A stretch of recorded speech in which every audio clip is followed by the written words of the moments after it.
ನಮಸ್ತೆ ವೀಕ್ಷಕರೇ, ನಿತ್ಯ ಜ್ಯೋತಿರ ವಾಸ್ತು ಭವಿಷ್ಯ ವಿಶೇಷ ನೇರ ಪ್ರಸಾರ ಕಾರ್ಯಕ್ರಮಕ್ಕೆ ಸ್ವಾಗತ. ನಾನು ಚಿತ್ರ. ದಿನಾಂಕ 9/7/2025 ಬುಧವಾರದ ಈ ದಿನದ ವಿಶೇಷತೆ ಪಂಚಾಂಗ, ತಿಥಿ, ದ್ವಾದಶ ರಾಶಿಗಳ ದಿನ ಭವಿಷ್ಯದೊಟ್ಟಿಗೆ ನಾವು ನಮ್ಮ ಹಿಂದಿನ ಸಂಚಿಕೆಯಲ್ಲಿ ಮಾಟ ಮಂತ್ರ ಅಥವಾ ದೃಷ್ಟಿದೋಷ ವಿಚಾರಕ್ಕೆ ಸಂಬಂಧಪಟ್ಟಂತೆ ಮೀನರಾಶಿ, ಮಕರ ರಾಶಿ, ಹೀಗೆ ಮೇಷದಿಂದ ಹೋಗೋದ್ರ ಬದಲು ಹಿಂದಿನಿಂದ ಹೋಗ್ತಾ ಇದ್ವಿ, ಮೀನದಿಂದ ಹೋಗ್ತಾ ಇದ್ವಿ. ಹಾಗೆ ಇವತ್ತಿನ ನಮ್ಮ ಈ ಸಂಚಿಕೆಯಲ್ಲಿ ಕೂಡ ಮಕರ ರಾಶಿಯ ವಿಚಾರಕ್ಕೆ ಸಂಬಂಧಪಟ್ಟಂತೆ ದೃಷ್ಟಿದೋಷ ಅಥವಾ ಮಾಟ ಮಂತ್ರ ಹೇಗೆ ಅದು ತಟ್ಟುತ್ತೆ, ಜೊತೆಗೆ ಅದರಿಂದ ಪರಿಹಾರವನ್ನ ಹೊಂದೋದು ಹೇಗೆ ನಾವು ಅದನ್ನ ಕಡಿಮೆ ಮಾಡ್ಕೊಳ್ಬೇಕು, ಈ ಎಲ್ಲಾ ವಿಚಾರಗಳ ಬಗ್ಗೆ ಇವತ್ತಿನ ಸಂಚಿಕೆಯಲ್ಲಿ ತಿಳಿದುಕೊಳ್ತಾ ಹೋಗೋಣ. ಈ ಎಲ್ಲಾ ವಿಚಾರಗಳನ್ನ ತಿಳಿಸ್ಕೊಡೋದಕ್ಕೆ ನನ್ನ ಜೊತೆ ಇದ್ದಾರೆ ಗುರೂಜಿಗಳು. ಅವರನ್ನ ಕಾರ್ಯಕ್ರಮಕ್ಕೆ ಸ್ವಾಗತಿಸ್ತಾ ಇದ್ದೀನಿ. ಖ್ಯಾತ ಸಂಖ್ಯಾಶಾಸ್ತ್ರಜ್ಞರು, ಪಂಚಭೂತ ವಾಸ್ತು ತಜ್ಞರು, ಹಾಗೆ ಖ್ಯಾತ ಜ್ಯೋತಿಷ್ಯಗಳು ಆದಂತಹ ಶ್ರೀ ಮಂಜುನಾಥ್ ಗುರೂಜಿಗಳು. ಗುರೂಜಿ ನಮಸ್ತೆ, ಕಾರ್ಯಕ್ರಮಕ್ಕೆ ಸ್ವಾಗತ. ಆದಿತ್ಯಾಯ ಚ ಸೋಮಾಯ ಮಂಗಳಾಯ ಬುಧಾಯ ಚ ಗುರು ಶುಕ್ರ ಶನಿರ್ಭಾಯ ಚ ರಾಹುವೇ ಕೇತುವೆ ನಮಃ. ಗುರೂಜಿಗಳನ್ನ ಕಾರ್ಯಕ್ರಮಕ್ಕೆ ಸ್ವಾಗತಿಸಿದ್ವಿ. ವೀಕ್ಷಕರೇ, ನಮ್ಮ ಕಾರ್ಯಕ್ರಮದ ಮೊದಲನೇ ಅಂಗ ಪಂಚಾಂಗ ಮತ್ತೆ ತಿಥಿ. ಈ ದಿನದ ಪಂಚಾಂಗ ಮತ್ತೆ ತಿಥಿಯನ್ನ ನೋಡ್ತಾ ಹೋಗೋಣ ಗುರೂಜಿ. ನೋಡಿ, ಇವತ್ತು ತುಂಬ ವಿಶೇಷ. 9 ಜುಲೈ 2025 ಚತುರ್ದಶಿ ತಿಥಿ ಆಗಿರುವಂಥದ್ದು, ಶುಕ್ಲ ಪಕ್ಷ, ಮೂಲ ನಕ್ಷತ್ರ ಮತ್ತು ಬ್ರಹ್ಮಯೋಗ ಅಂತ ಹೇಳ್ತೀವಿ, ಗರಜಕರಣವಾಗಿರುವಂಥದ್ದು. ಮತ್ತು ವಾರ ಇವತ್ತು ಬುಧವಾರ. ಬೆಂಗಳೂರಿನ ಕಾಲಮಾನಕ್ಕೆ ನಮ್ಮ ರಾಜ್ಯಕ್ಕೆ ಸಂಬಂಧಪಟ್ಟ ಹಾಗೆ 6 ಗಂಟೆಗೆ ಸೂರ್ಯೋದಯ ಆಗ್ತಿರುವಂಥದ್ದು, 6 ಗಂಟೆ 49 ನಿಮಿಷಕ್ಕೆ ಸೂರ್ಯಾಸ್ತ ಆಗ್ತಿರುವಂಥದ್ದು. ಮತ್ತು ಮುಹೂರ್ತ ಭಾಗದಲ್ಲಿ ಇವತ್ತು ನೋಡೋದಾದರೆ 12 ಗಂಟೆ 25 ನಿಮಿಷದಿಂದ 2 ಗಂಟೆ 1 ನಿಮಿಷ ರಾಹುಕಾಲ ಇರುವಂಥದ್ದು. ಯಮಗಂಡ ಕಾಲ 7 ಗಂಟೆ 37 ನಿಮಿಷದಿಂದ 9 ಗಂಟೆ 13 ನಿಮಿಷ. ಗುಳಿಕ ಕಾಲ 10 ಗಂಟೆ 49 ನಿಮಿಷದಿಂದ 12 ಗಂಟೆ 25 ನಿಮಿಷ. ಅಭಿಜಿತ ಮುಹೂರ್ತ ಅಥವಾ ಅಭಿಜಿತ ಲಗ್ನ ಅಂತ ನೋಡೋದಾದ್ರೆ 11 ಗಂಟೆ 59 ನಿಮಿಷದಿಂದ 12 ಗಂಟೆ 51 ನಿಮಿಷವಾಗಿರುವಂಥದ್ದು. ಗುರುಜಿ, ಇವತ್ತಿನ ದಿನದ ಪಂಚಾಂಗ ಮತ್ತೆ ತಿಥಿಯನ್ನು ತಿಳಿಸ್ಕೊಟ್ಟಿದ್ದೀರಾ. ಹಾಗೆ ಈ ದಿನದ ವಿಶೇಷತೆ ಏನಾದ್ರೂ ಇದೆಯಾ? ನೋಡಿ, ಇವತ್ತು ತುಂಬ ಆಷಾಢ ಮಾಸದ ಒಂದು ಬುಧವಾರ ಅಂತ ಹೇಳ್ತೀವಿ. ಬುಧ ಬಂದು ಬುದ್ಧಿಗೆ ಕಾರಕವಾಗಿರುವಂಥ ಗ್ರಹ. ಜುಲೈ ಮಾಸದಲ್ಲಿ ಬುಧನ ಗೋಚಾರ ಯಥೇಚ್ಛವಾಗಿ ತುಂಬ ಒಳ್ಳೆಯ ಒಂದು ಕರ್ಕಾಟಕ ರಾಶಿಯ ಸಂಚಾರ. ಯಾರು ಶೇರ್ ಮಾರ್ಕೆಟ್ ಇದರಲ್ಲಿ ಇನ್ವೆಸ್ಟ್ಮೆಂಟ್ ಮಾಡ್ತಾ ಇದ್ದೀರೋ, ಯಾರು ವಿದ್ಯಾರ್ಥಿಗಳಿದ್ದೀರೋ ಅವರಿಗೆ ಇವತ್ತಿನ ದಿನ ತುಂಬ ಶುಭವಾಗಿರುವಂಥದ್ದು. ವಿದ್ಯಾರ್ಥಿಗಳು ಏನಾದರೂ ಒಂದು ಟಫ್ ಸಿಲೆಬಸ್ ಇತ್ತು ಅಥವಾ ಏನೋ ಒಂದು ಸ್ಪೆಷಲ್ ಆಗಿರೋ ಟಾಪಿಕ್ನ ಅರ್ಥ ಮಾಡಿಕೊಂಡು ಬಾಹ್ಯಾಟ್ ಮಾಡಬೇಕಾಗಿದ್ರೆ ಅವ್ರಿಗೂ ಒಳ್ಳೆ ಸ್ಕೋರ್ಸ್ ಬರುತ್ತೆ. ಅವರು ಯಾರು ಬುಧವಾರ ಪ್ರಯತ್ನ ಪಡ್ತಾರೋ, ಅಂದ್ರೆ ವಿಶೇಷ ಈ ದಿನ ಪ್ರಯತ್ನ ಪಡ್ತಾರೋ ಅವರಿಗೆ ತುಂಬಾ ಒಳ್ಳೇದಾಗುವಂಥದ್ದು. ಓಕೆ, ಇವತ್ತಿನ ದಿನದ ವಿಶೇಷತೆಯನ್ನ ಕೂಡ ತಿಳಿದುಕೊಂಡ್ವಿ ಗುರುಜಿ. ದ್ವಾದಶ ರಾಶಿಗಳ ದಿನ ಭವಿಷ್ಯವನ್ನ ಪ್ರಾರಂಭ ಮಾಡೋಣ.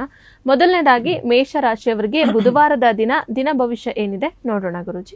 ಮೇಷರಾಶಿಯವರು ಇವತ್ತು ಒಂದು ಆರೋಗ್ಯಮಯವಾದ ದಿನ ಅಂತ ಹೇಳ್ತೀವಿ. ಧ್ಯಾನ, ಯೋಗ, ಪ್ರಾಣಾಯಾಮ ಇದರಿಂದ ದಿನ ಪ್ರಾರಂಭ ಮಾಡಿ. ಅದರಿಂದ ನಿಮಗೆ ದಿನ ಶುಭವಾಗುತ್ತದೆ ಮತ್ತು ಶಾಂತಿ, ನೆಮ್ಮದಿ ಇವತ್ತು ನಿಮಗೆ ಸಿಗುವಂತ ದಿನ ಆಗಿರುವಂಥದ್ದು.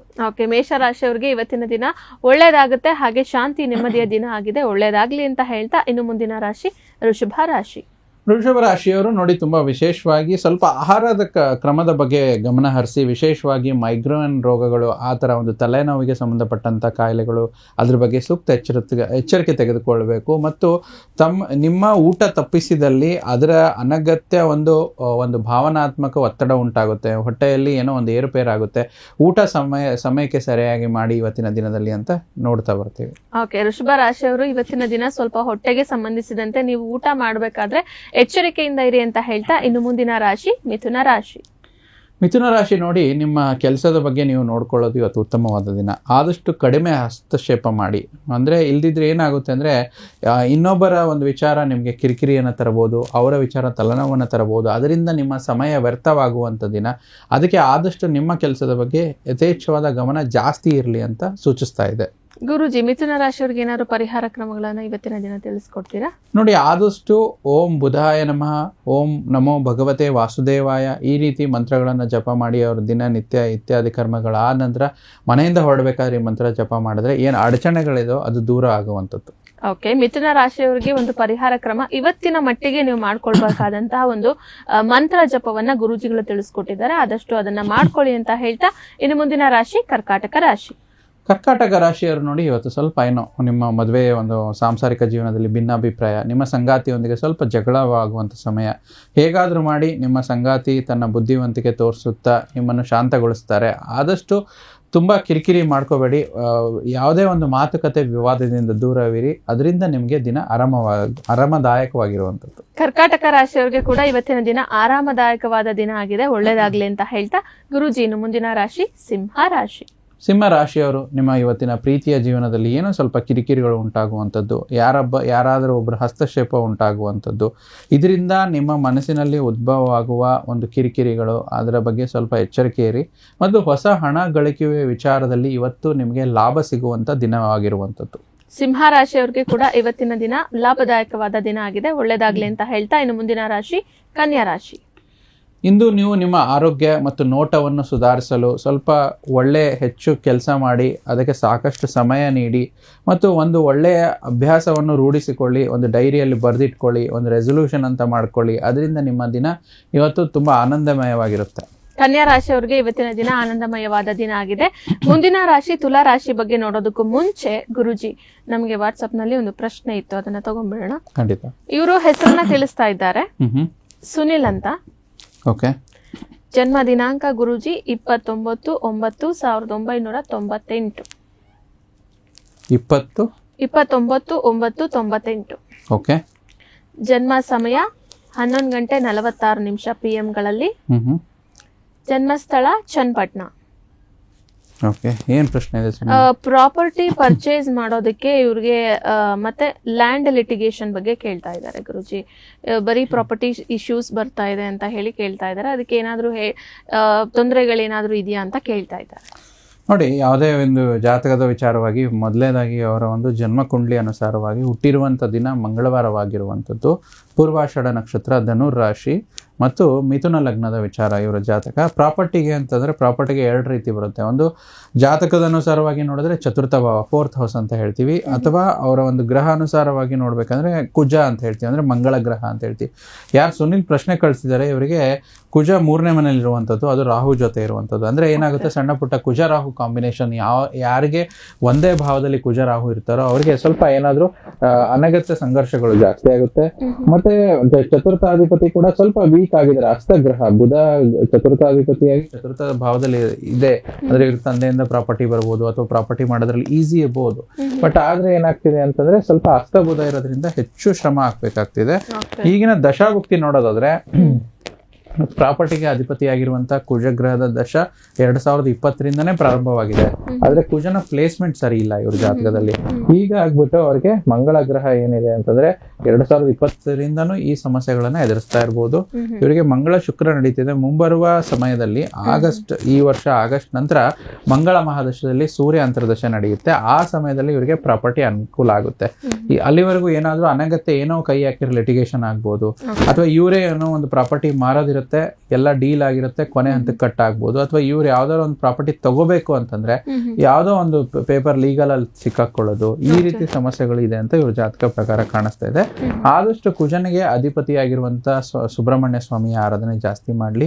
ಮಂಗಳವಾರ ಸುಬ್ರಹ್ಮಣ್ಯ ಸ್ವಾಮಿ ದೇವಸ್ಥಾನಕ್ಕೆ ಹೋಗುವಂಥದ್ದು, ತೊಗರಿ ಬೇಳೆ ಕೊಟ್ಟು ಸುಬ್ರಹ್ಮಣ್ಯ ಮಂತ್ರ ಓಂ ಶರವಣ ಭವಾಯ ನಮಃ ಅಂತ ಈ ಮಂತ್ರವನ್ನು 108 ಬಾರಿ ಹೇಳೋದ್ರಿಂದ ಇವರ ಒಂದು ಸಮಸ್ಯೆ ದೂರ ಆಗುತ್ತೆ. ಆಗಸ್ಟ್ ನಂತರ ಇವರಿಗೆ ಒಳ್ಳೆ ಯೋಗ ಇದೆ ಪ್ರಾಪರ್ಟಿ ವಿಚಾರವಾಗಿ. ಸುನಿಲ್ ಅವರು ನಿಮ್ಮ ಒಂದು ವಿಚಾರಕ್ಕೆ ಸಂಬಂಧಪಟ್ಟಂತೆ ಪ್ರಶ್ನೆಯನ್ನ ಕಳುಹಿಸಿದ್ರೆ ನಮಗೆ ಗುರೂಜಿಗಳು ಉತ್ತರವನ್ನ ನೀಡ್ತಾ ಒಂದು ಸಿಂಪಲ್ ಪರಿಹಾರ ಕ್ರಮ ನೋಡಿ, ಒಂದು ಮಂತ್ರವನ್ನ ಜಪ ಮಾಡೋದ್ರಿಂದ ನೀವು ಎದುರಿಸ್ತಾ ಇರುವಂತ ಸಮಸ್ಯೆಯಿಂದ ಹೊರಬರ್ಬೋದು ಅಂತ ಹೇಳ್ತಾ, ವೀಕ್ಷಕರೇ ನೀವು ಕೂಡ ನಮ್ಮ ವಾಟ್ಸಪ್ ನಂಬರ್ಗೆ ಕೂಡ ನೀವು ನಿಮ್ಮ ಸಮಸ್ಯೆ ಏನೇ ಇದ್ರೂ ಕೂಡ ಅದನ್ನ ಹೇಳ್ಕೊಂಡ್ರೆ ಗುರೂಜಿಗಳು ಕೂಡ ಅದಕ್ಕೆ ಉತ್ತರವನ್ನ ನೀಡ್ತಾರೆ. ಅಷ್ಟೇ ಅಲ್ಲ, ನೀವು ಕೆಳಗಡೆ ಡಿಸ್ಪ್ಲೇ ಆಗ್ತಾ ಇರೋ ನಂಬರ್ 08162270004 ಅಥವಾ 565 ಅಥವಾ 6ಗೆ ಕೂಡ ಕಾಲ್ ಮಾಡಬಹುದು.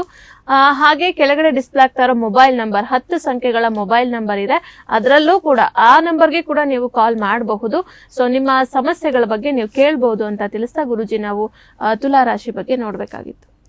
ನೋಡಿ, ತುಲಾ ರಾಶಿಯವರಿಗೆ ಒಂದು ಖುಷಿ ವಿಚಾರ, ಯಾರಾದ್ರಿಗೂ ಇಷ್ಟಪಡ್ತಾ ಇದ್ರೆ ಇವತ್ತು ಯಾರೋ ಒಂದು ಪ್ರೇಮ ನಿವೇದನೆ ಮಾಡುವ ತುಂಬ ಸಾಧ್ಯತೆಗಳು ಜಾಸ್ತಿ ಕಾಣಿಸ್ತಾ ಇದೆ.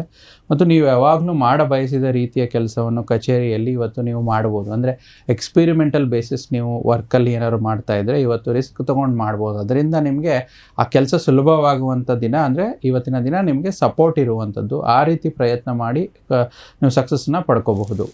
ತುಲಾ ರಾಶಿಯ ನಂತರ ಮುಂದಿನ ರಾಶಿ ವೃಶ್ಚಿಕ ರಾಶಿ. ವೃಶ್ಚಿಕ ರಾಶಿಯವರು ಸ್ವಲ್ಪ ಒಂದು ಹಗಲುಗನಸಲ್ಲಿ ಸಮಯ ವ್ಯರ್ಥ ಮಾಡೋದು ಬೇಡ. ಜೀವನದ ಪಾಠಗಳು ನಿಮಗೆ ಕಲಿಯಲು ತುಂಬ ಸಿಕ್ಕಿರುವಂಥದ್ದು, ಅದರ ಬಗ್ಗೆ ನೀವು ಒಂದು ಎಕ್ಸ್ಪೀರಿಯನ್ಸ್ ತೊಗೊಂಡು ಮುನ್ನಡೆಯುವಂಥದ್ದು. ಮತ್ತು ಸ್ವಲ್ಪ ಪ್ರೀತಿಯಲ್ಲಿ ಇವತ್ತಿನ ನಿರಾಶೆ, ಪ್ರೀತಿ ಅಂದರೆ ಯಾವುದೇ ರೀತಿ ಆಗ್ಬೋದು, ಗಂಡ ಹೆಂಡತಿ ಆಗ್ಬೋದು ಅಥವಾ ವ್ಯಾವಹಾರಿಕವಾಗಿ ಸ್ನೇಹಿತರಲ್ಲಿ ಸ್ವಲ್ಪ ಪ್ರೀತಿ ಕೊರತೆ ಕಾಣ್ತಿದೆ ವೃಶ್ಚಿಕ ರಾಶಿಯವರಿಗೆ. ಆದರೂ ನೀವು ಕಂಗೆಡದೆ ನಿಮ್ಮ ಒಂದು ಧೈರ್ಯ ಸಾಹಸ ಪರಾಕ್ರಮದಿಂದ ಇವತ್ತು ಮುನ್ನುಗ್ತೀರಾ. ವೃಶ್ಚಿಕ ರಾಶಿಯ ನಂತರ ಮುಂದಿನ ರಾಶಿ ಬಗ್ಗೆನೂ ನೋಡ್ತಾ ಹೋಗೋಣ. ಧನುರಾಶಿ. ಧನುರಾಶಿಯವರು ನೋಡಿ, ಯಶಸ್ಸಿನ ಇಂದಿನ ನಿಮಗೆ ಸೂತ್ರವೆಂದರೆ ಒಂದು, ನಿಮ್ಮ ನೈಪುಣ್ಯತೆ ಮತ್ತು ಉತ್ತಮ ಅನುಭವ ಹೊಂದಿರುವ ಜನರ ಸಲಹೆಯಂತೆ ನೀವು ಹಣವನ್ನು ಹೂಡಿಕೆ ಮಾಡಿದ್ರೆ ನಿಮಗೆ ಇವತ್ತು ಯಶಸ್ಸು ತುಂಬ ಬೇಗ ಸಿಗುವಂಥದ್ದು ನೋಡ್ತಾ ಬರ್ತೀವಿ. ಧನುರಾಶಿಯವರಿಗೆ ಕೂಡ ಇವತ್ತಿನ ದಿನ ಯಶಸ್ಸಿನ ದಿನ ಆಗಿದೆ, ಒಳ್ಳೇದಾಗ್ಲಿ ಅಂತ ಹೇಳ್ತಾ ಇನ್ನು ಮುಂದಿನ ರಾಶಿ ಮಕರ ರಾಶಿ.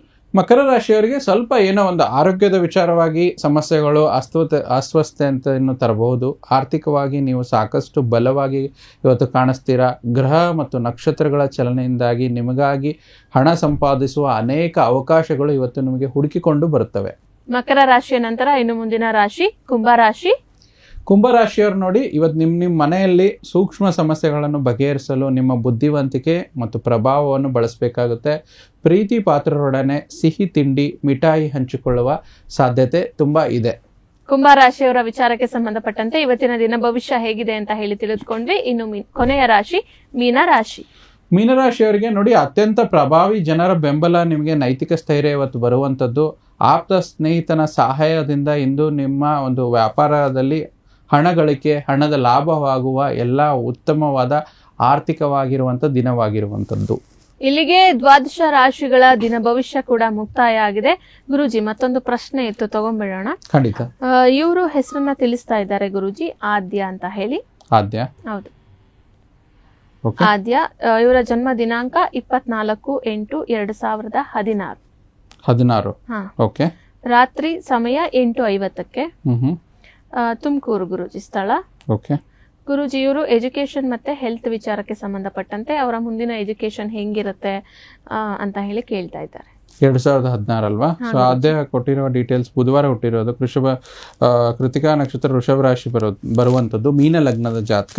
ಸೊ ಎಜುಕೇಶನ್ಗೆ ಚತುರ್ಥ ಪಂಚಮ ಭಾಗ್ಯಾಧಿಪತಿ ಅಂತ ಹೇಳ್ತೀವಿ. ಚತುರ್ಥ ಪಂಚಮ ತುಂಬ ಚೆನ್ನಾಗಿದೆ ಮತ್ತು ದಶಾಭುಕ್ತಿ ಕೂಡ ಚೆನ್ನಾಗಿದೆ. ಚಂದ್ರ ಮಹಾದಶ ನಡೀತಿದೆ, ಚಂದ್ರನಲ್ಲಿ ಶನಿ ನಡೀತಾ ಇರೋದ್ರಿಂದ ಈಗಿನ ಸ್ವಲ್ಪ ಒಂದು ಲಾಸ್ಟ್ ಇಯರ್ ಡಿಸೆಂಬರಿಂದ ಸ್ವಲ್ಪ ನಿಧಾನ ನಡೀತಾ ಇರುವಂಥದ್ದು, ಅಂದರೆ ಅಭ್ಯಾಸದಲ್ಲಿ ಸ್ಲೋ ಆಗ್ತಿರುವಂಥದ್ದು. ಬಟ್ ಹುಷಾರಾಗಿರ್ತಾರೆ, ಅಂದರೆ ಒಳ್ಳೆ ಗ್ರೇಡ್ಸ್ ವಿಚಾರ. ಸ್ವಲ್ಪ ಲೇಸಿನೆಸ್ ಅಂತ ತೋರಿಸುತ್ತೆ. ಬಟ್ ಮುಂಬರುವ ಒಂದು 9ನೇ ಮನೆ ಬಂದು higher education, house of higher education ಅಂತ ಹೇಳ್ತೀವಿ. 9ರ ಅಧಿಪತಿ ಮಂಗಳ ಗ್ರಹರು ಇವ್ರ ಜಾತಕದಲ್ಲಿ ಪ್ರಬಲವಾಗಿ 9ನೇ ಮನೆಯಲ್ಲಿ ಕೂತ್ಕೊಂಡಿರೋದ್ರಿಂದ ಇವರು ಹೈಸ್ಕೂಲ್ ಎಜುಕೇಶನ್, ಕಾಲೇಜಿಯೇಟ್ ಎಜುಕೇಶನ್ ಆಗಿರ್ಬೋದು, ಮತ್ತೆ ಡಿಗ್ರಿ ಎಜುಕೇಶನ್, PG ವರೆಗೂ ಓದುವಂತ ಎಲ್ಲ ಯೋಗಗಳಿದೆ. 2037ರವರೆಗೂ ಎಜುಕೇಶನ್ ಸಮಯ ತುಂಬಾ ಚೆನ್ನಾಗಿದೆ. ಈಗ ಇವರು ವರ್ಷಾನುಸಾರವಾಗಿ ನೋಡ್ಕೋಬೇಕು ಇವ್ರಿಗೆ ಎಷ್ಟು ವರ್ಷ ನಡೀತಿದೆ ಅಂತ. ಬಟ್ 2029ರಿಂದ ಮಂಗಳ ಮಹಾದಶ ನಡೆಯುತ್ತೆ. ಮಂಗಳ ಬಂದು 9ನೇ ಅಧಿಪತಿಯಾಗಿ ಹೈಯರ್ ಎಜುಕೇಶನ್ಗೆ ಕಾರಕವಾಗಿರುವಂಥ ಗ್ರಹ. ಇವ್ರ ಜಾತಕದಲ್ಲಿ 2037ರವರೆಗೂ ತುಂಬಾ ಎಕ್ಸಲೆಂಟ್ ಆಗಿರುವ ಎಜುಕೇಶನ್, ಒಳ್ಳೆ ಸ್ಕೋರು, ಒಳ್ಳೆ ಇದು ಆಗುವಂಥದ್ದು, ಟೆಕ್ನಿಕಲ್ ಎಜುಕೇಶನ್ ಮಾಡುವಂತ ಯೋಗ ಇವ್ರ ಜಾತಕದಲ್ಲಿ ತುಂಬಾ ಇದೆ. ಓಕೆ ಗುರುಜಿ, ಹೆಲ್ತ್ ಬಗ್ಗೆನೂ ಕೂಡ ಕೇಳ್ತಾ ಇದ್ದಾರೆ. ಹೆಲ್ತ್ ಇಲ್ಲಿ ಚತುರ್ಥ ಭಾವದಲ್ಲಿ ಸೂರ್ಯ ಮತ್ತೆ ರಾಹು ಶುಕ್ರ ಇರೋದ್ರಿಂದ ಆದಷ್ಟು ಸ್ವಲ್ಪ ಹೊಟ್ಟೆ ಸಂಬಂಧಿತವಾಗಿರುವಂಥದ್ದು, ಮತ್ತೆ ಹೀಟ್ ರಿಲೇಟೆಡ್ ಪ್ರಾಬ್ಲಮ್ಸ್, ಪಿತ್ತ ಅಂತ ಹೇಳ್ತೀವಲ್ಲ, ಅದರ ವಿಚಾರವಾಗಿ ಸ್ವಲ್ಪ ಕಿರಿಕಿರಿಗಳಿರುತ್ತೆ. ಊಟ ಸಮಯಕ್ಕೆ ಸರಿಯಾಗಿ ಸ್ವಲ್ಪ ಮಾಡಬೇಕು. ಯಾಕಂದ್ರೆ ದ್ವಿತೀಯಾಧಿಪತಿ ಕುಜ ಮತ್ತು ಶನಿ ಇರೋದ್ರಿಂದ ಡೈಜೆಷನ್ ಪವರ್ ಸ್ವಲ್ಪ ಸ್ಲೋ ಇರುತ್ತೆ, ಅಥವಾ ಹೊಟ್ಟೆ ತುಂಬಾ ತಿನ್ನೋದಿಲ್ಲ, ಅಥವಾ ಸಮಯಕ್ಕೆ ಸರಿಯಾಗಿ ತಿನ್ನೋದಿಲ್ಲ ಅಂತ ಇವ್ರ ಜಾತಕದಲ್ಲಿ ತೋರಿಸ್ತಾ ಇದೆ. ಅದಕ್ಕೆ ಇವರು ಅದನ್ನ ಸ್ವಲ್ಪ ಆಲ್ಟರ್ನೇಟಿವ್ ಆಗಿ ಮಾಡ್ಕೋಬೇಕು. ಆಯುರ್ವೇದ ಪದ್ಧತಿ ಆಗಿರ್ಬೋದು, ಈ ರೀತಿ ಮಾಡುವಂಥದ್ದು. ಸಿಂಪಲ್ ಆಗಿ ನೋಡಿ, ಒಂದು ತಾಮ್ರದ ಬಿಂದಿಗೆಯಲ್ಲಿ ರಾತ್ರಿ ನೀರು ಇಟ್ಕೊಂಡು ಬೆಳಿಗ್ಗೆ ಕುಡಿಯೋದ್ರಿಂದ ಡೈಜೆಷನ್ ಪವರ್ ಇಂಪ್ರೂವ್ ಆಗುತ್ತೆ. ಈ ತರ ಮನೆ ಮದ್ದು ಆಯುರ್ವೇದಿಕ್ನ ಮಾಡ್ಕೊಂಡು ಅವರು ಆಹಾರ ಕ್ರಮ ಬದಲಾವಣೆ ಮಾಡ್ಕೊಂಡ್ರೆ ಇವರ ಆರೋಗ್ಯ ಚೆನ್ನಾಗಿರುತ್ತೆ. ಓಕೆ, ಸೊ ಆದ್ಯ ಅವರ ಪೇರೆಂಟ್ ಕೂಡ ನಮಗೆ ಪ್ರಶ್ನೆಯನ್ನ ಕಳುಹಿಸಿದ್ರು. ನಿಮ್ಮ ಪ್ರಶ್ನೆಗೆ ಗುರೂಜಿಗಳು ಸಹ ಉತ್ತರವನ್ನ ನೀಡಿದ್ದಾರೆ. ವೀಕ್ಷಕರೇ, ನೀವು ಕೂಡ ಕಾರ್ಯಕ್ರಮವನ್ನ ನೋಡ್ತಾ ಇರಿ. ನಾನು ಮಕರ ರಾಶಿಯ ವಿಚಾರಕ್ಕೆ ಸಂಬಂಧಪಟ್ಟಂತೆ ಮಾಟ ಮಂತ್ರ ಅಥವಾ ದೃಷ್ಟಿ ದೋಷ ಹೇಗೆಲ್ಲ ಪ್ರಭಾವ ಬೀರುತ್ತೆ, ಅದರಿಂದ ಹೊರಗಡೆ ಬರೋದು ಹೇಗೆ ಅಂತ ಹೇಳಿ ಮಕರ ರಾಶಿಯ ವಿಚಾರಕ್ಕೆ ಸಂಬಂಧಪಟ್ಟಂತೆ ಗುರೂಜಿ, ಈ ಮಾಟ ಮಂತ್ರ ಅಥವಾ ದೃಷ್ಟಿ ದೋಷ ಅನ್ನೋದು ಏನಿರುತ್ತೆ ಮಕರ ರಾಶಿಯವರ ವಿಚಾರದಲ್ಲಿ ನೋಡೋದಾದ್ರೆ ಅದು ಹೇಗೆಲ್ಲ ಇರುತ್ತೆ ಅಂತ ಹೇಳಿ. ನೋಡಿ, ಇದು ತುಂಬಾ ವಿಶೇಷವಾದಂತ ವಿಚಾರ. ಬಹಳಷ್ಟು ಜನ ತಾವು ಪ್ರಶ್ನೆ ಕೇಳಿದಾಗೆ ಇದನ್ನ ನಂಬೋದೇ ಇಲ್ಲ. ಹೌದು. ತುಂಬಾ ಇದು ಒಂಥರ ವೇಸ್ಟ್, ನಮಗೇನು ಆಗಲ್ಲ ಅಂತ ಒಂಥರ ಆ ರೀತಿ ಒಂದು ಅಭಿಪ್ರಾಯದಲ್ಲಿ ತುಂಬಾ ಇರ್ತಾರೆ. ಹೌದು. ಸೊ ಇಲ್ಲಿ ಇವರಿಗೆ ಯಾರು ಅನುಭವಿಸ್ತಾರೆ ಅಂದ್ರೆ ಈ ಒಂದು ಮಾಟ ಮಂತ್ರದ ವಿಚಾರವಾಗಿ ಅವರಿಗೆ ಒಂದು ಅಭಿಪ್ರಾಯ ಬೇರೆನೇ ಇರುತ್ತೆ. ನೋಡಿ, ದೃಷ್ಟಿ ಆಗಿರ್ಬೋದು, ಜನಗಳ ದೃಷ್ಟಿ ಅಥವಾ ಒಂದು ಪ್ರೇತಗಳ ದೃಷ್ಟಿ ಅಂತ ಹೇಳ್ತೀವಿ, ದೇವತಾ ದೃಷ್ಟಿ ಅಂತ ಹೇಳ್ತೀವಿ. ಈ ರೀತಿ ಒಳ್ಳೆ ದೃಷ್ಟಿಗಳು ಇರುತ್ತೆ. ಕೆಟ್ಟ ದೃಷ್ಟಿ ಅಂದ್ರೆ ಪ್ರೇತ, ಪಿಶಾಚ ದೃಷ್ಟಿ ಅಂತ ಕೂಡ ಇರುತ್ತೆ. ಸೊ ಇದು ನಮ್ಮ ಶಾಸ್ತ್ರದಲ್ಲಿ ಇರುವಂತದ್ದು, ಅಂದ್ರೆ ದೃಷ್ಟಿ ದೋಷದ ವಿಚಾರವಾಗಿ. ಸ್ಮಶಾನ ದಾಟಿ ಹೋದ್ರೆ ಅಥವಾ ಯಾವ್ದಾದ್ರು ಒಂದು ಸಾವಿಗೆ ಹೋಗಿ ಬಂದ್ರೆ, ಸ್ಮಶಾನದಿಂದ ಬಂದ್ರೆ ಆ ಎನರ್ಜೀಸ್ ಅವ್ರ ಜೊತೆನೆ ಬರುತ್ತೆ ಅಂತ. ಸೊ ಆ ವಿಚಾರದಲ್ಲಿ ಸ್ವಲ್ಪ ಸಮಸ್ಯೆಗಳು ಇರುತ್ತೆ. ನೋಡಿ, ನಾವು ರಾಶಿಯವರ ವಿಚಾರವಾಗಿ ನೋಡೋದಾದ್ರೆ ಕೆಲವೊಂದು ಒಳ್ಳೆ ಆಶೀರ್ವಾದಗಳಿರುತ್ತೆ. ಹಿರಿಯರ ಆಶೀರ್ವಾದ ಇರ್ಬೋದು, ದೇವರ ಆಶೀರ್ವಾದ ತುಂಬಾ ಇರೋದ್ರಿಂದ ಅವರಿಗೆ ಆ ರಾಶಿಯವರು ಅಷ್ಟೊಂದು ಸಫರ್ ಆಗೋದಿಲ್ಲ. ಆದ್ರೆ ಕೆಲವೊಬ್ರು ಸ್ವಲ್ಪ ಮಾನಸಿಕ ಸ್ಥಿರತೆ ಸ್ವಲ್ಪ ಗಟ್ಟಿಯಾಗಿರೋದಿಲ್ಲ. ಅವ್ರಿಗೆ ಏನಾಗುತ್ತೆ, ಸ್ವಲ್ಪ ಏನಾದ್ರೂ ಸಣ್ಣ ಪುಟ್ಟ ಚಿಂತೆ ಆದ್ರೂ ಕೂಡ ಅದರಲ್ಲೇ ಮಗ್ನರಾಗ್ಬಿಡ್ತಾರೆ. ಸೊ ಇವತ್ತು ತಾವು ಪ್ರಶ್ನೆ ಕೇಳ್ದಂಗೆ ಮಕರ ರಾಶಿಯವರಿಗೆ ನೋಡಬೇಕು ಅಂತಂದ್ರೆ ಏನು ಆಗಿದೆ, ಕೆಲವೊಂದು ಮಾಟ ಮಂತ್ರನೇ ಆಗಿದೆನೋ ಅಥವಾ ಅವರು ಕೆಲಸ ಕಾರ್ಯಗಳ ನಿಧಾನ ಆಗಿದೆನೋ ಅನ್ನೋ ವಿಚಾರದಲ್ಲಿ ಏನೋ ಒಂದು ಗ್ರಾಫ್ ತರ ಮಾಡ್ಕೋಬೇಕು. ಅಂದ್ರೆ ಸುಮಾರು ಒಂದು ಉದಾಹರಣೆಗೆ 2019ರಿಂದ 2025ರವರೆಗೂ ನೋಡಬೇಕು ಅವ್ರ ಜೀವನದಲ್ಲಿ ಏನೇನಾಗಿದೆ, ಆ ಸಮಯದಲ್ಲಿ ಅವ್ರಿಗೆ ಏಳಿಗೆ ಆಗಿದೆನೋ ಅಥವಾ ಡೌನ್ಫಾಲ್ ಆಗಿದೆನೋ. ಈಗ ಜನರಲಿ ಸ್ವಲ್ಪ 7.5 ಅಂತೂ ಬಿಟ್ಟೋಗಿದೆ. ಶನಿ ಬಿಟ್ಟೋಗ್ಬೇಕಾದ್ರೆ ಕೊಟ್ಟೋಗುವಂತ ಗ್ರಹ, ಅದು ರಾಶಾಧಿಪತಿ ಕೂಡ ಆಗಿರೋದ್ರಿಂದ ನೀವು ಈ ವರ್ಷದಲ್ಲಿ ನಿಮ್ಮ ಜೀವನದಲ್ಲಿ ಏನು ಏಳಿಗೆ ಸಿಗ್ತಾ ಇಲ್ಲ ಅನ್ನೋದ್ರ ಬಗ್ಗೆ ಯೋಚನೆ ಮಾಡಿ. ಮತ್ತೇನಾದ್ರು ಅಭಿವೃದ್ಧಿ ಬಂದಿದೆನಾ, ಅಥವಾ ನೀವು ಇದೇ ರೀತಿ ಏಳಿಗೆ ಚೆನ್ನಾಗಿದೆ ಆದ್ರೂ ಏಳಿಗೆ ನೋಡಿ ಸಹಿಸಕ್ ಆಗ್ಲಾರ್ದವ್ರು ತುಂಬಾ ಹುಟ್ಕೊಂಡಿದಾರ ಅಂದ್ರೆ ಈ ಕೆಲವಾರು ಹಿಂದಿನ 5-6 ವರ್ಷದಲ್ಲಿ. ಇದನ್ನು ನೀವು ಈ ಒಂದು ಗ್ರಾಫ್ ನ ಮಾಡ್ಕೊಂಡು ವಿಮರ್ಶೆ ಮಾಡ್ಕೊಂಡ್ರೆ ನಿಮ್ ಜೀವನದಲ್ಲಿ ಏನೇನಿದೆ ಅಂತ ನೀವು ಸೂಚಿಸಬಹುದು. ಅಂದ್ರೆ ಈಗ ಉದಾಹರಣೆಗೆ ಏನಂತಂದ್ರೆ, ಜೀವನದಲ್ಲಿ ತುಂಬಾ ಕುಗ್ಗು ಹೋಗಿರ್ತೀರಾ, ತಾವು ವ್ಯಾಪಾರದಲ್ಲಿ ನಷ್ಟ ಆಗಿರ್ಬೋದು, ಅಥವಾ ಸಾಲ ಮಾಡಿ ಹೂಡಿಕೆ ಮಾಡಿರ್ತೀರಾ, ಆದ್ರೂ ಕೂಡ ಬರೇ ನಷ್ಟನೇ ಆಗ್ತಿದೆ, ಮತ್ತೆ ಯಾವುದೇ ಆದಾಯನೇ ಇಲ್ಲ. ನಮ್ ಕಡೆ ಬರ್ತಾರೆ ಎಷ್ಟೋ ಸತಿ, ಗುರುಜಿ ನೋಡಿ ನಾವು ಎಷ್ಟು ಬಹಳ ಕಷ್ಟ ಪಡ್ತಾ ಇದ್ದೀವಿ, ಒಂದು ಒಳ್ಳೆ ಉದ್ಯೋಗದಲ್ಲಿದ್ರು ನಮ್ಗೆ ಏಳಿಗೆನೆ ಕಾಣ್ತಾ ಇಲ್ಲ. ಮತ್ತೆ ಏನಾಗುತ್ತೆ, ವಿಶೇಷವಾಗಿ ಕೆಲವೊಬ್ರು ಒಳ್ಳೆ ಸರ್ಕಾರಿ ಹುದ್ದೆಯಲ್ಲೇ ಇರ್ತಾರೆ, ಆದ್ರೂ ಕೂಡ ಸರ್ಕಾರಿ ಮಟ್ಟದಲ್ಲೂ ಅವರಿಗೆ ಕಿರಿಕಿರಿಗಳು ಜಾಸ್ತಿ ಇರುತ್ತೆ, ಡೌನ್ ಫಾಲ್ ಅಂತ ಹೇಳ್ತೀವಿ. ಇದೆಲ್ಲಾನು ಚೆನ್ನಾಗಿತ್ತಾ, ಎಲ್ಲೋ ಒಂದು ಆರೋಗ್ಯದ ವಿಚಾರದಲ್ಲಿ ಸಮಸ್ಯೆಗಳು ಕಾಣಿಸ್ತಾ ಇರುತ್ತೆ.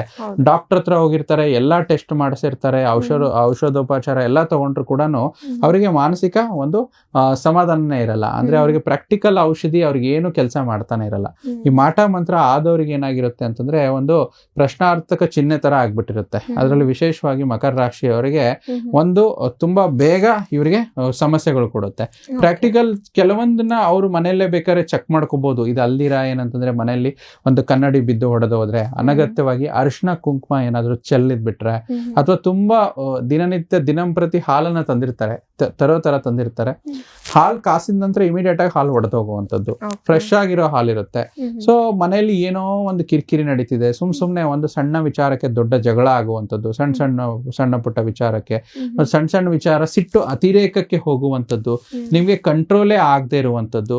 ಅಥವಾ ಸ್ನೇಹಿತರ ವಿಚಾರವಾಗಿ ನೋಡಿ, ನಿಮ್ಮ ಒಂದು ಸ್ನೇಹಿತರ, ಒಂದು ಮಕರ ರಾಶಿ ಸ್ನೇಹಿತರ ವಿಚಾರವಾಗಿ ಸಣ್ಣ ಪುಟ್ಟ ಏನೋ ಒಂದು ಮಾತಿಗೆ ಮಾತು ಬೆಳೆದು ಜಗಳ ಆಗುವಂಥದ್ದಾಗಿರ್ಬೋದು. ಸುಮ್ನೆ ಏನೇ ಮಾಮೂಲಿ ಮಾತಾಡಿದ್ರು ಕೂಡ ದೊಡ್ಡ ವಿಚಾರವಾಗಿ ಜಗಳಕ್ಕೆ ಪರಿವರ್ತನೆ ಆಗುವಂಥದ್ದು, ಏನೋ ಸಣ್ಣ ಪುಟ್ಟಕ್ಕೆ ಹೊಡೆಯೋಕೆ ಬಂದಿರುವಂತ ಒಂದು ಜಗಳಗಳಾಗ್ಬೋದು. ಇದೆಲ್ಲ ಕೃತ್ರಿಮ. ಅಂದ್ರೆ ಈ ಒಂದು ಮಾಟ ಮಂತ್ರ ವಿಚಾರವಾಗಿ, ದೃಷ್ಟಿ ದೇಶ ಶುದ್ಧ ವಿಚಾರವಾಗಿ ಮಕರ ರಾಶಿಯವರಿಗೆ ವಿಶೇಷವಾದ ಒಂದು ಅನಾಲಿಸಿಸ್ ಮಾಡ್ಕೋಬೇಕು. ಇದರಿಂದ ಅವರಿಗೆ ತೊಂದರೆಗಳಾದ್ರೆ ಏನು ಎತ್ತ ಅಂತ ನಾವು ನೋಡ್ತಾ ಹೋಗೋಣ. ಈಗ ಮಾಟ ಮಂತ್ರ ವಿಚಾರವಾಗಿ ಯಾವ ರೀತಿಯಾದಂತಹ ಹೇಗೆಲ್ಲ ಇರುತ್ತೆ ಮಕರ ರಾಶಿಯವರಿಗೆ ಅಂತ ಹೇಳಿ ನಾವು ತಿಳ್ಕೊಂಡ್ವಿ. ಇನ್ನು ಇದೇ ರಾಶಿ, ಮಕರ ರಾಶಿ ಅನುಸಾರವಾಗಿ ನೋಡೋದಾದ್ರೆ ಗುರುಜಿ, ಸಾಮಾನ್ಯವಾಗಿ ಹೇಗೆ ಮತ್ತು ಏನೆಲ್ಲ ತೊಂದರೆಗಳು ಆಗ್ತಾ ಹೋಗುತ್ತೆ, ಅವರ ಅರಿವಿಗೆ ಅದು ಬರುತ್ತೆ ಅಂತ? ನೋಡಿ, ಒಳ್ಳೆ ಪ್ರಶ್ನೆ. ನಾವು ಏನ್ ತೊಂದರೆಗಳು ಅಂದ್ರೆ ಮಠ ಮಂತ್ರ ಆಗಿದ್ರೆ ಎಲ್ಲಿಂದ ಅವರಿಗೆ ಪ್ರಾರಂಭ ಆಯ್ತು ಅಂತ ನಾವು ಹೇಳಿದ್ವಿ. ಅಂದ್ರೆ ಈ ಎಲ್ಲಾ ಸಿಂಪ್ಟಮ್ಸ್ ನ ಮ್ಯಾಚ್ ಮಾಡ್ತಾ ಹೋಗ್ಬೇಕು. ಸೊ ಆ ವಿಚಾರದಲ್ಲಿ ಈಗ ನೀವು ಕೇಳಿದ್ರಿ ಏನೆಲ್ಲ ತೊಂದರೆಗಳು ಅಂತ.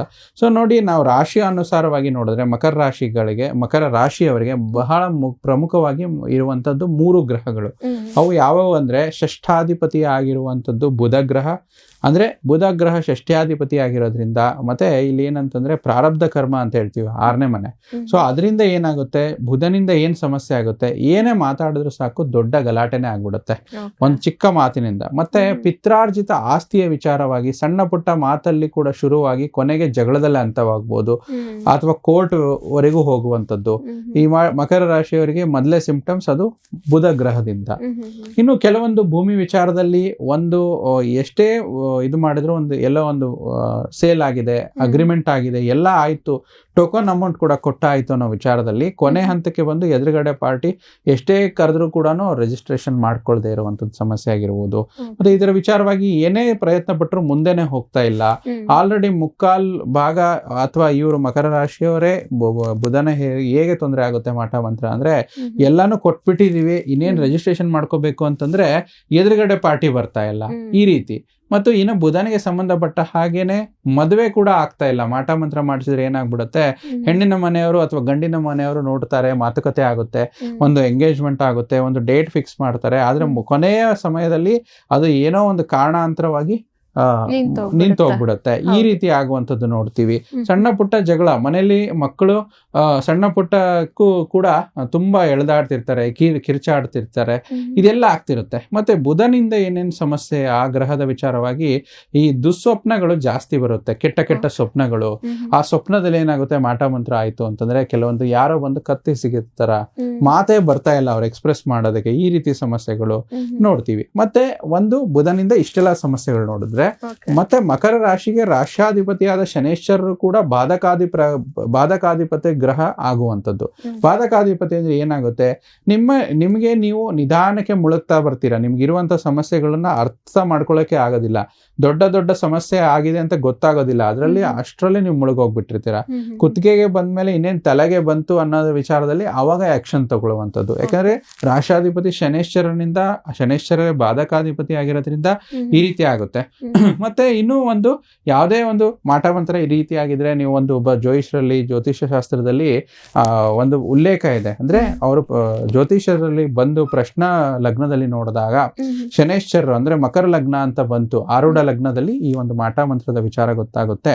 ಸೊ ಆ ವಿಚಾರವಾಗಿ ಶನೇಶ್ವರರು ಒಂದು ಆರೂಢ ಲಗ್ನದಲ್ಲಿ ಬಂದ್ರೆ ಷಷ್ಠಾಧಿಪತಿ ಬುಧನಾಗಿರ್ತಾನೆ. ಇದು ಗ್ರಂಥದಲ್ಲೇ ಉಲ್ಲೇಖವಾಗಿರುವಂತದ್ದು. ಈ ಒಂದು ಪದ್ಧತಿ ನಾವೇನು ಇವತ್ತು ಚರ್ಚೆ ಮಾಡ್ತಿದೀವಲ್ಲ, ಪ್ರಶ್ನಾ ಮಾರ್ಗ ಅನ್ನೋ ಒಂದು ಗ್ರಂಥ ಇರುವಂತದ್ದು, ಅದರಲ್ಲೇ ಇದ್ರ ಉಲ್ಲೇಖ ಆಗಿರುವಂತದ್ದು. ಮತ್ತೆ ಕೊನೆಯದಾಗಿ ಮಕರ ರಾಶಿಗೆ ಮಹಾಬಾಧಕಾಧಿಪತಿ ಮಂಗಳ ಗ್ರಹರೇ ಆಗಿರೋದ್ರಿಂದ, ಷಷ್ಠಾಧಿಪತಿ ಬುಧ ಆಗಿರೋದ್ರಿಂದ, ಒಂದು ಮಂಗಳ, ಇನ್ನೊಂದು ಶನಿ, ಇನ್ನೊಂದು ಬುಧ, ಈ 3 ಗ್ರಹಗಳಿಂದ ಇವರಿಗೆ ತೊಂದರೆ ಜಾಸ್ತಿ ಆಗುವಂಥದ್ದು. ಮತ್ತೆ ಈ ಎಲ್ಲಾ ಸಮಸ್ಯೆಗಳು ಆಗುವಂಥದ್ದು ಮಕರ ರಾಶಿಯವರಿಗೆ ನೋಡ್ತೇವೆ. ಓಕೆ ಗುರುಜಿ, ಇನ್ನು ಕೂಡ ಮುಂದುವರೆದು ಈ ದೃಷ್ಟಿದೋಷ ಅಥವಾ ಮಾಟ ಮಂತ್ರದ ವಿಚಾರವಾಗಿ ಮಕರ ರಾಶಿಯವರ ವಿಚಾರ ಪವರ್ಫುಲ್ ಇದೆಯಾ? ಹಾಗೊಂದ್ ವೇಳೆ ಇದ್ರೆ ಅದು ಯಾವ್ದ್ಯಾವ್ದು ಅಂತ ಹೇಳಿ, ಪರಿಹಾರ ಕ್ರಮಗಳು ಏನಾದ್ರು ಇದೆಯಾ ಗುರುಜಿ? ನೋಡಿ, ಮಕರ ರಾಶಿಯವರಿಗೆ ಪ್ರತಿಯೊಂದಕ್ಕೂ ಹಿನ್ನಡೆ ಆಗ್ತಿದ್ರೆ, ಎಲ್ಲಾ ಕಡೆ ಅವಮಾನ ಆಗ್ತಿದ್ರೆ, ಈ ಎದ್ದೋಗಿ ಏನೇ ಮಾಡಿದ್ರು ಕೆಲಸ ಮಾಡಕ್ ಆಗ್ತಾನೆ ಇಲ್ಲ, ಮನೆಯಿಂದ ಎದ್ದೋಗಿ ಕೆಲಸನೇ ಮಾಡಕ್ ಆಗ್ತಿಲ್ಲ ಅಂದಾಗ ಪರಿಹಾರಗಳು ನಾವು ಅನಿವಾರ್ಯ ಅಂತ ಹೇಳ್ತೀವಿ. ಅಂದ್ರೆ ಆ ಮಾಟ ಮಂತ್ರ ಇನ್ನೇನು ಆಗ್ಬಿಟ್ಟಿದೆ, ಅದರಿಂದ ಮೇಲ್ವರೆಗೆ ಆಗ್ತಿಲ್ಲ ಅಂತಂದ್ರೆ ಪವರ್ಫುಲ್ ಪರಿಹಾರಗಳು ತಾವು ಕೇಳ್ದಂಗೆ ಪರಿಹಾರ ಏನ್ ಮಾಡ್ಕೋಬಹುದು ಅಂದ್ರೆ, ನೋಡಿ, ಒಂದು ನವದುರ್ಗ ದೀಪ ಆರಾಧನೆ ಅಂತ ಹೇಳ್ತೀವಿ, ಇದನ್ನ ಮಾಡ್ಕೋಬಹುದು. ವಾರದಲ್ಲಿ ವಿಶೇಷವಾಗಿ 3 ದಿನ ಯಾವ ಮಕರ ರಾಶಿಗೆ ಯಾವ ಗ್ರಹದ ಸಮಸ್ಯೆ ಹೇಳಿದೆ ಆವಾಗಲೇ, ಒಂದು ಬುಧ, ಮಂಗಳ ಮತ್ತು ಶನಿ. ಸೊ ಅದಕ್ಕೆ ಬುಧವಾರದತ್ತು, ಮಂಗಳವಾರದತ್ತು, ಶನಿವಾರದತ್ತು, ವಾರದ ಈ 3 ದಿನದಲ್ಲಿ ಸಂಜೆ ಗೋಧೂಳಿ ಸಮಯದಲ್ಲಿ ಒಂದು ದೇವರ ಮನೆಗೆ ಹೋಗಿ, ಒಂದು ದೇವರ ಮನೆ ಎಲ್ಲ ಸ್ವಚ್ಛಗೊಳಿಸ್ಕೊಂಡು, ದೇವರ ಮನೆ ಮುಂದೆ, ಹೊರಗೆ ಅಥವಾ ಒಳಗಡೆ ಎಲ್ಲಿ ನಿಮ್ಗೆ ಸ್ಥಳ ಇದೆ ಅಲ್ಲಿ ಒಂದು ರಂಗೋಲಿ ಹಾಕೊಂಡು ಒಂದು ಸ್ಟೀಲ್ ಪ್ಲೇಟ್ ತಗೋಬೇಕು. ಆ ಸ್ಟೀಲ್ ಪ್ಲೇಟ್ ಅಲ್ಲಿ 9 ಮಣ್ಣಿನ ಹಣತೆಯನ್ನು ತಗೊಂಡು ಕಡ್ಡಾಯವಾಗಿ ಆ ಹಣತೆಯಲ್ಲಿ ಸಾಸಿವೆ ಎಣ್ಣೆಯನ್ನು ಉಪಯೋಗಿಸುವಂಥದ್ದು.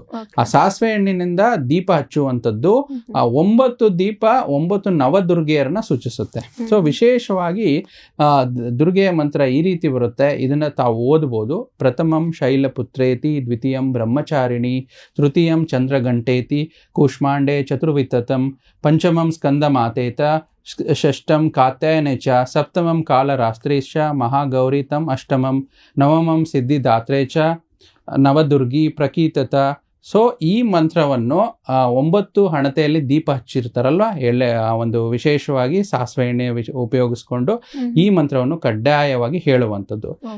ಈ ಒಂದು ದೀಪದ ಜೊತೆಗೆ ಈ ಒಂದು ಹಣತೆ ಏನಿರುತ್ತೆ ಅದರಲ್ಲಿ ಒಂದು ಚಿಟಿಕೆಯಷ್ಟು ಸ್ವಲ್ಪ ಶನಿಗೆ ಸಂಬಂಧಪಟ್ಟಂಥದ್ದು ಕರಿ ಎಳ್ಳು, ಚಿಟಿಕೆಯಷ್ಟು ಕರಿ ಎಳ್ಳು ತಗೋಬೇಕು. ಮತ್ತು 4-5 ಹೆಸರು ಕಾಳನ್ನು ಹಾಕ್ಬೋದು.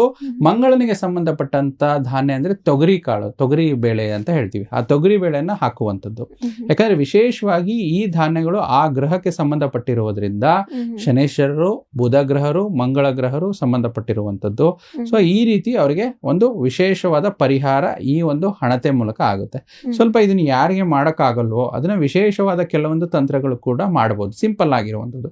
2ನೇ ತಂತ್ರ ಏನ್ ಮಾಡಬೇಕು, ಈ ಮಾಟ ಮಂತ್ರ ಆಗಿದ್ರೆ ಅವರೇ ಮನೆಯಲ್ಲಿ ಮಕರ ರಾಶಿಯವರೇ ಇದನ್ನ ಬಳಸ್ಕೋಬಹುದು. ಇದ್ರಲ್ಲಿ ಏನಾಗುತ್ತೆ, ಮನೆಯಲ್ಲಿ 2 ಗಂಧದ ಕಡ್ಡಿ ಅಂತೂ ದೇವರ ಮನೇಲಿ ಇದ್ದೇ ಇರುತ್ತೆ. ಮತ್ತೆ ಸ್ವಲ್ಪ ಬಿಳಿ ಸಾಸಿವೆ ಸಾಮಾನ್ಯವಾಗಿ ಅಡುಗೆಗೆಲ್ಲ ಬಳಸೋದಿಲ್ಲ. ಬಿಳಿ ಸಾಸಿವೆ ಅಂತಾನೆ ಬರುತ್ತೆ, ಗ್ರಂಥಿಗೆ ಅಂಗಡಿಯಲ್ಲಿ ಸಿಗುತ್ತೆ. ಇದನ್ನ ಬಿಳಿ ಸಾಸಿವೆ ತಗೊಳ್ಳುವಂಥದ್ದು ಒಂದು 50 ಗ್ರಾಮ್ನಷ್ಟು, ಸ್ವಲ್ಪ ಪಚ್ಚಕರ್ಪೂರ ಮತ್ತು ಒಂದು ದೇಸಿ ಹಸುವಿನ ಒಂದು ತುಪ್ಪ ಅಂತ ಹೇಳ್ತೀವಿ, ಇದನ್ನ ಮಿಶ್ರಣ ಮಾಡುವಂಥದ್ದು. ಇದನ್ನ ಮಿಶ್ರಣ ಮಾಡಿ ಗ್ರಂಥಿಗೆ ಅಂಗಡಿಯಲ್ಲೇ ಸಿಕ್ಕರೆ ಒಳ್ಳೇದು, ಅಥವಾ ಯಾವುದೇ ಒಂದು ಗೋಪಾಲಕರಲ್ಲಿ ಹೋಗಿ ಹಸುವಿನ ಒಂದು ಬೆರಣೆ ತರುವಂಥದ್ದು. ಆ ಬೆರಣೆ ಮೇಲೆ ಏನು ಪಚ್ಚಕರ್ಪೂರ ಮತ್ತು ಬಿಳಿ ಸಾಸಿವೆ ಮತ್ತು ಗಂಧದ ಕಡ್ಡಿನ ಉರಿಸುವಂಥದ್ದು. ಉರಿಸಿ ಮನೆ ಎಲ್ಲಾ ದಿಕ್ಕಿನಲ್ಲಿ ಅಂದ್ರೆ ಮೂಲೆ, ಈ ವಿಶೇಷವಾಗಿ ಒಂದು ಈಶಾನ್ಯದಿಂದ ಪ್ರಾರಂಭ ಆದ್ರೆ ಈಶಾನ್ಯ, ವಾಯುವ್ಯ, ನೈಋತ್ಯ ಮತ್ತೆ ಉಳಿದಿರುವಂಥದ್ದು ವಾಯುವ್ಯ, ಈ ದಿಕ್ಕಿನಲ್ಲಿ ಎಲ್ಲಾ ಕಡೆ ಒಂದು ಗಂಧದ ಕಡ್ಡಿನ ಬೆಳಗಿದ್ರೆ ಆ ಮನೆಗೆ ಸಂಬಂಧಪಟ್ಟಿರುವಂತ ಮಾಟ ಮಂತ್ರ ದೋಷ, ದೃಷ್ಟಿ ದೋಷ ನಿವಾರಣೆ ಆಗುವಂಥದ್ದು ಈ 2ನೇ ಒಂದು ತಂತ್ರದ ಅನುಸಾರವಾಗಿ. ಇನ್ನು ಕೊನೆಯ ಭಾಗ ಅಂತ ಹೇಳ್ತೀವಿ, ಅಂದ್ರೆ ಇದೇನೋ ಮಾಡಕ್ಕಾಗಲ್ಲ ಗುರುಗಳೇ, ನಾವು ಒಂದು ಹಣತೆನೂ ಮಾಡಕ್ಕಾಗಲ್ಲ ಅಥವಾ ಇನ್ನೇನೋ ಹೇಳ್ಕೊಟ್ಟಂತ ಪೂಜೆ, ಗಂಧದ ಕಡ್ಡಿ ಪೂಜೆನೂ ಮಾಡಕ್ಕಾಗಲ್ಲ ಅಂದ್ರೆ ಬೇರೆ ಆಪ್ಷನ್ ಏನಿದೆ ಗುರುಜಿ? ನೋಡಿ, ನಿಮ್ಮ ಮನೆಗೆ ಹತ್ರ ಇರುವಂತ ಯಾವ್ದಾರ ಅಮ್ಮನವರ ದೇವಸ್ಥಾನದಲ್ಲಿ, ಯಾವ್ದಾರ ದುರ್ಗಾದೇವಿಯ ದೇವಸ್ಥಾನ ಅಥವಾ ಪಾರ್ವತಿ ಅಮ್ಮನವರ ದೇವಸ್ಥಾನದಲ್ಲಿ ಪ್ರತಿ ಅಮಾವಾಸ್ಯೆಯಲ್ಲಿ ಒಂದು ಹೋಮ ಅಂತ ನಡೀತಿರುತ್ತೆ. ವಿಶೇಷವಾಗಿ ದುರ್ಗಾದೇವಿಗೆ ಸಂಬಂಧಪಟ್ಟಂತ ದೇವಸ್ಥಾನದಲ್ಲಿ ನಾವು ನೋಡಿದಂಗೆ ಒಂದು ಪ್ರತ್ಯಂಗಿರಿ ಹೋಮ ವಿಶೇಷವಾಗಿ ನಡೀತಾ ಇರುತ್ತೆ. ಅಥವಾ ತಮಗೆ ಶಕ್ತಾನುಸಾರವಾಗಿ ಇದ್ರೆ ಒಂದು ಪ್ರತ್ಯಂಗಿರಿ ಹೋಮ ಅಥವಾ ನವಗ್ರಹ ಶಾಂತಿ ಹೋಮವನ್ನು ಮಾಡಿಸ್ಕೊಂಡು ಪಾಲ್ಗೊಂಡು ಹೋಮದ ರಕ್ಷೆ, ಹೋಮಕುಂಡದಲ್ಲಿ ಎಲ್ಲ ಉರಿದೋದ ನಂತರ ಕೆಲವೊಂದು ರಕ್ಷೆ ಅಂದ್ರೆ ಉಳಿದಿರುವಂತ ಭಸ್ಮ ಅಂತ ಏನ್ ಹೇಳ್ತೀವಲ್ಲ, ಅದನ್ನ ಸ್ವಲ್ಪ ನೀರಲ್ಲಿ ಕಲ್ಸ್ಕೊಂಡ್ಬಿಟ್ಟು ಆ ರಕ್ಷೆಯನ್ನ ದಿನಾಲು ಹಣೆಯಲ್ಲಿ ಹಚ್ತಾ ಬಂದ್ರೆ ಇರುವಂತ ಅವರಿಗೆ ಈ ಮಾಟ ಮಂತ್ರ ದೃಷ್ಟಿ ದೋಷದ ವಿಚಾರವಾಗಿ ನಿವಾರಣೆ ಆಗುವಂಥದ್ದು. ಈ 3 ವಿಶೇಷ ತಂತ್ರಗಳನ್ನ ಮಕರ ರಾಶಿಯವರು ಮಾಡ್ಕೊಂಡ್ರೆ ಅವರಿಗೆ ಸಿಂಪ್ಟಮ್ಸು ಹೇಳಿದ್ವಿ, ಅದರಿಂದ ಹೊರಗಡೆ ಬರೋದು ಹೇಳಿದ್ವಿ, ಮತ್ತು ಗ್ರಹಗಳು ಶನಿ, ಮಂಗಳ, ಬುಧ ಮತ್ತೆ ಅದಕ್ಕೆ ಸಂಬಂಧಪಟ್ಟಂತ 3 ಪರಿಹಾರಗಳು ಈ ತರ ಮಾಡ್ಕೊಂಡ್ರೆ ಮಾಟ ಮಂತ್ರ ಆಗಿದ್ರು ಕೂಡ ಖಂಡಿತ ಅವರಿಗೆ ಅದರಿಂದ ಹೊರಗಡೆ ಬಂದೇ ಬರ್ತಾರೆ. ಓಕೆ ಗುರುಜಿ, ಇಷ್ಟೊತ್ತು ಕೂಡ ನಮ್ಮ ಜೊತೆ ಇದ್ದು ಮಕರ ರಾಶಿಯ ವಿಚಾರಕ್ಕೆ ಸಂಬಂಧಪಟ್ಟಂತೆ ದೃಷ್ಟಿ ದೋಷ ಅಥವಾ ಮಾಟ ಮಂತ್ರ ಹೇಗಾಗುತ್ತೆ, ಅವರು ಅದನ್ನ ಹೇಗೆ ಅನುಭವಕ್ಕೆ ಪಡ್ಕೊಳ್ತಾರೆ, ಜೊತೆಗೆ ಅದರಿಂದ ಹೊರ ಬರೋದು ಹೇಗೆ, ಹಾಗೆ ನಮ್ಮ ವೀಕ್ಷಕರ ಪ್ರಶ್ನೆಗೆ ಜೊತೆಗೆ 12 ರಾಶಿಗಳ ದಿನ ಭವಿಷ್ಯವನ್ನ ತಿಳಿಸ್ಕೊಟ್ಟಿದ್ದೀರಾ ಗುರುಜಿ, ಧನ್ಯವಾದಗಳು. ಸರ್ವೇ ಜನೋ ಸುಖಿನೋ ಭವಂತು, ಸಮಸ್ತ ಸನ್ಮಂಗಳಾನಿ ಭವಂತು. ನೋಡಿದ್ರಲ್ಲ ವೀಕ್ಷಕರೇ, ಇವತ್ತಿನ ಈ ಸಂಚಿಕೆಯನ್ನ ಇಲ್ಲಿಗೆ ಮುಗಿಸ್ತಾ ಇದ್ದೀನಿ. ಮತ್ತೊಂದು ಸಂಚಿಕೆಯಲ್ಲಿ ಮತ್ತೊಂದು ವಿಶೇಷತೆಯೊಂದಿಗೆ ಭೇಟಿಯಾಗೋಣ. ನೋಡ್ತಾ ಇರಿ ಪ್ರಗತಿ ಟಿವಿ, ಇದು ನಿಮ್ಮಿಂದ ನಿಮಗಾಗಿ.